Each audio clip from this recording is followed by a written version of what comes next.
السلام علیکم dear students, آج اسلامیات اختیاری کا ہمارا لیکچر نمبر 25 ہے۔ سبق نمبر ہم 7 پڑھ رہے ہیں، جس کا عنوان ہے عالم اسلام۔ جو ٹاپک بچوں میں آپ کو ان لیکچرز میں پڑھاؤں گی وہی آپ کے کورس میں شامل ہوں گے۔ تو آج کا ہمارا جو ٹاپک ہے، ہم نے لاسٹ لیکچر میں سٹارٹ کیا تھا، وہ ہے تبلیغ۔ تو اس میں ہم پڑھیں گے تبلیغ کے اصول اور مبلغ کے اوصاف۔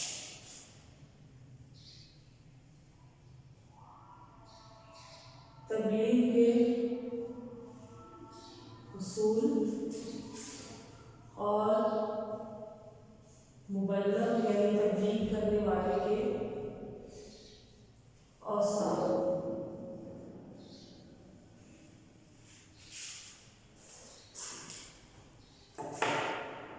سب سے پہلے ہے تبلیغ کے اصول۔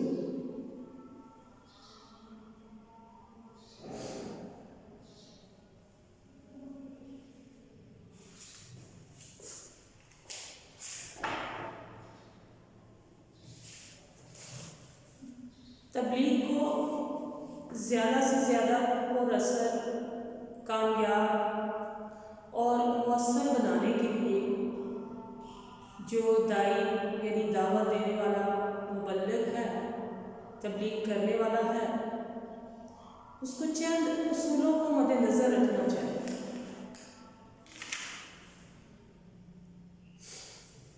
ان میں سے چند ہم یہاں ذکر کر رہے ہیں۔ نمبر 1 ہے حق کی دعوت۔ تو دعوت و تبلیغ جو ہے، اس کا سب سے پہلا اور اہم اصول یہ ہے کہ داعی یا مبلغ جو ہے، اس کو صرف حق کی دعوت دینی چاہیے اور صرف اللہ کے راستے کی طرف بلانا چاہیے۔ سورہ یوسف کی آیت نمبر 108 کا ترجمہ ہے، آپ کہہ دیجیے میرا تو یہی رستہ ہے کہ میں اللہ کی طرف بلاتا ہوں۔ یعنی کیا فرمایا کہ نبی پاک صلی اللہ علیہ وسلم کا جو طریقہ کار اور جو ان کا رسالت کا منصب تھا، ان کا مقصد تھا اللہ کے راستے کی طرف بلانا۔ پھر دوسرا اصول ہے حکمت، کہ دعوت و تبلیغ کا ایک اور بنیادی اصول یہ بتایا گیا ہے کہ دعوت و تبلیغ حکمت کے ساتھ، دانش کے ساتھ ہونی چاہیے۔ حکمت یا دانائی کے ساتھ دعوت و تبلیغ میں 2 اہم چیزیں شامل ہیں۔ ایک یہ کہ داعی و مبلغ کو اپنی دعوت بڑے مضبوط اور قوی دلائل کے ساتھ پیش کرنی چاہیے، اور دوسری چیز یہ ہے کہ اسے موقع کی مناسبت سے بات کرنی چاہیے اور ہر وقت مدعو پر یعنی جس کو دعوت دی جا رہی ہے اس پر مسلط رہ کر اسے متنفر نہیں کر دینا چاہیے۔ سورہ نحل کی آیت نمبر 125 کا ترجمہ ہے، اپنے رب کے راستے کی طرف بلا حکمت کے ساتھ۔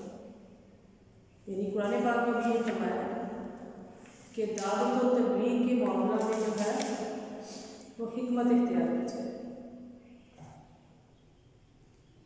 پھر ہے موضع حسنہ، یعنی داعی و مبلغ جو ہے حق کا واعظ بھی اچھے انداز میں اس کا ہونا چاہیے۔ بلا وجہ جو ہے وہ فتوے نہیں دینا چاہیے، بلکہ اپنا جو موقف جو ہوتا ہے اس کو آرام سے تحمل مزاجی سے دلائل پیش کر کے بات سمجھانی چاہیے۔ قرآن پاک میں سورہ نحل کی آیت نمبر 125 کا ترجمہ ہے، اپنے رب کے رستے کی طرف حکمت اور اچھی نصیحت کے ساتھ بلا۔ پھر ہے جدال احسن۔ اول تو مدعو جو ہے جس کو دعوت دی جا رہی ہے اس کو نرمی اور اخلاق لیکن مضبوط دلائل سے قائل کرنے کی کوشش کی جائے، لیکن اگر کوئی جواب میں بحث و مناظرہ پر اتر آئے تو بحث و مناظرہ جو ہے اس کو بھی نرم اور اچھے اور میٹھے انداز میں ہونا چاہیے۔ ہاں البتہ یہ خیال رکھا جائے گا کہ نرم اور میٹھے انداز سے ہماری یہ مراد ہرگز نہیں کہ کچھ لو اور کچھ دو کے اصول کے مطابق آپ کچھ حق منوا کر خود بھی کچھ باطل تسلیم کریں، ایسا ہرگز نہیں ہے، بلکہ حق کے لیے کبھی دلائل دیے جائیں اور باطل کو ہرگز تسلیم اور قبول نہ کیا جائے۔ پھر ہے بصیرت کہ مبلغ کی تبلیغ پوری بصیرت کے ساتھ یعنی کبھی دلائل کے ساتھ ہونی چاہیے۔ پھر ہے نرمی و ملاطفت کہ مبلغ کا جو رویہ ہے اپنے مدعو کے ساتھ نرمی اور ملاطفت والا ہونا چاہیے۔ حضرت موسیٰ اور حضرت ہارون علیہ السلام کو فرعون کی طرف بھیجتے ہوئے انہیں حکم کیا گیا تھا، سورہ طٰہٰ کی آیت نمبر 44، پس تم دونوں اس سے نرم بات کہنا۔ پھر ہے تدریج کہ داعی و مبلغ کو چاہیے کہ وہ اپنی دعوت و تبلیغ پیش کرتے ہوئے تدریج کے اصول کو مد نظر رکھے، تدریج کو مد نظر رکھے اور مدعو کو درجہ بدرجہ تھوڑی تھوڑی بات پر جو ہے قائل کرے۔ حضرت معاذ کو یمن کی طرف بھیجتے ہوئے نبی پاک صلی اللہ علیہ وآلہ وسلم نے ہدایت فرمائی کہ تم یہود نصارہ کو سب سے پہلے یہ دعوت دے دو کہ خدا کے سوا معبود نہیں، کوئی اور معبود نہیں، اور محمد صلی اللہ علیہ وآلہ وسلم اللہ تعالیٰ کے رسول ہیں۔ جب وہ یہ مان جائیں تو ان کو 5 وقت کی نماز کا حکم دینا، اور جب یہ مان جائیں تو انہیں زکوٰۃ کی ادائیگی کا حکم دینا۔ پھر ہے جبر نہیں۔ نیکسٹ پوائنٹ ہے جبر نہیں۔ مبلغ جو ہے وہ مدعو کو دین قبول کرنے کے معاملے میں کسی قسم کا جبر نہیں کر سکتا اور نہ اسے جبر کرنا چاہیے، کیونکہ اسلام جو ہے وہ زور زبردستی پر پھیلنے والا مذہب نہیں ہے۔ قرآن پاک خود اس کے بارے میں فرماتا ہے، سورہ بقرہ کی آیت نمبر 256 ہے، اللہ تعالیٰ کا ارشاد ہے، دین میں کوئی جبر نہیں، یعنی لا اکراہ فی الدین، دین میں جبر نہیں، زبردستی نہیں۔ پھر ہے تفہیمانہ انداز کہ مبلغ کو چاہیے کہ وہ دعوت دیتے وقت تفہیمانہ انداز اپنائے اور بات کو اچھی طرح سمجھانے اور مدعو کے ذہن میں بٹھانے کی کوشش کرے، نہ کہ اس پر زور زبردستی سے امپوز کرنے، مسلط کرنے کی کوشش کرے۔ پھر ہے آداب کا خیال کہ داعی و مبلغ کو مدعو جس کو دعوت دے رہا ہے اس کی عمر، مرتبہ و مقام کا لحاظ کرتے ہوئے آداب کا بھی خیال رکھنا چاہیے۔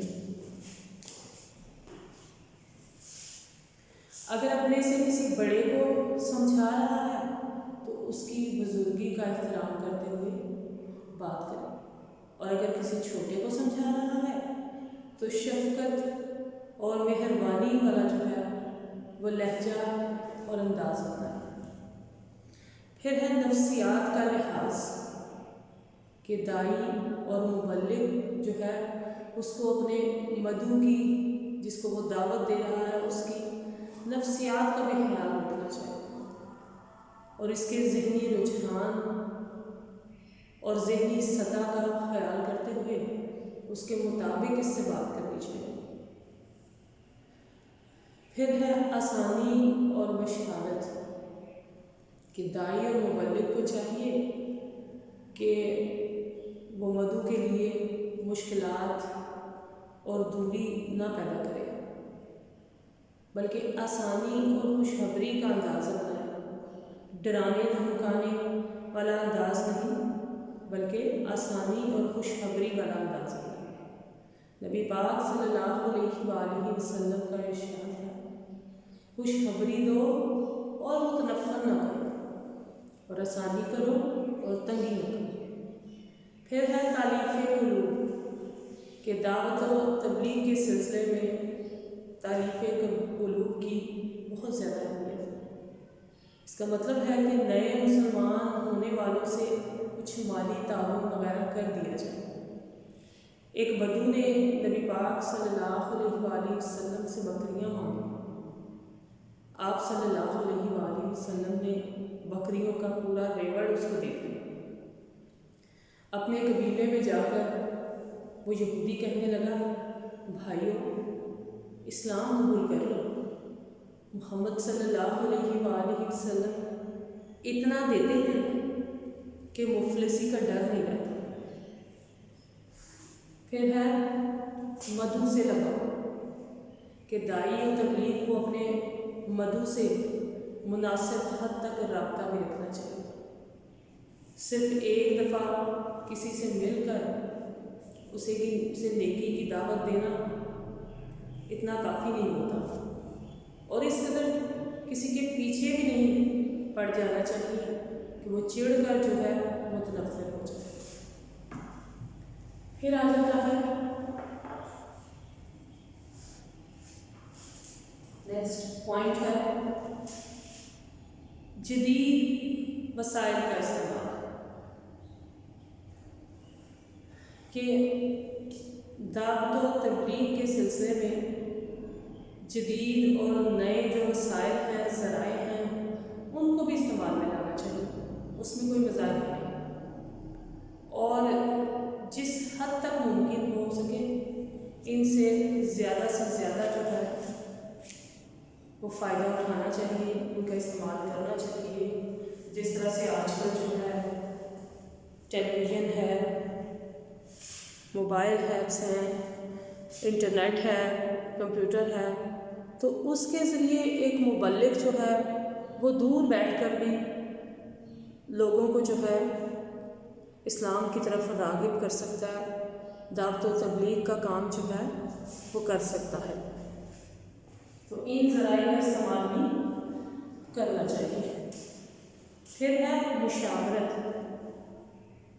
کہ کوئی بھی کام اگر اپنے دوست احباب کے مشورہ سے ہو تو اس میں زیادہ بہتری پیدا ہو جاتی ہے، اور ایک مبلغ کو بھی دعوت و تبلیغ کے سلسلے میں اپنے جو دیگر اس کے ساتھی مبلغین ہیں ان سے مشورہ وغیرہ جو ہے کرنا چاہیے، جیسا کہ سورہ شورا کی آیت نمبر 38 کا ترجمہ ہے، اور وہ اپنے معاملات آپس کے مشورے سے چلاتے ہیں۔